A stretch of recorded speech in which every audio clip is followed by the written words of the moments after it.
తెలుగు సినీ పరిశ్రమలో థియేటర్ల బంద్ అంశం ప్రకంపనలు రేపుతుంది. తమ డిమాండ్లు నెరవేర్చకపోతే జూన్ 1 నుంచి తెలుగు రాష్ట్రాలు థియేటర్ల బంద్ అంటూ ఎగ్జిబిటర్లు, డిస్ట్రిబ్యూటర్లు హెచ్చరించిన సంగతి తెలిసిందే. అయితే శనివారం ఫిలిం ఛాంబర్లో జరిగిన సమావేశం తర్వాత థియేటర్ల బంద్ లేదని ప్రకటించారు.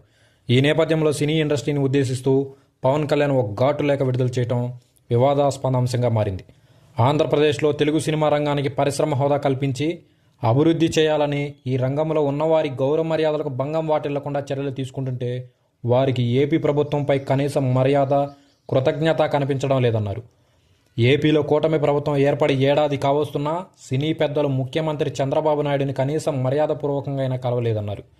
గత ప్రభుత్వం సినిమా నిర్మాతలు, అగ్ర హీరోలను ఎలా అవమానించిందో మర్చిపోయారా అంటూ ప్రశ్న వేశారు. కూటమి ప్రభుత్వం వ్యక్తులను కాకుండా సినిమా రంగం అభివృద్ధిని చూస్తుందన్నారు. సినీ పరిశ్రమ ఇచ్చిన ఈ రిటర్న్ గిఫ్ట్ను తగిన విధంగానే స్వీకరిస్తానని అన్నారు ఆయన. అయితే ఈ అంశంపై బండ్ల గణేష్ ఒక ట్వీట్ వేశారు. సింహాన్ని గెలకొద్దు అంటూ పవన్కి మద్దతుగా బండ్ల గణేష్ ట్వీట్ చేయడం మరింత ఆసక్తి రేగిస్తుంది.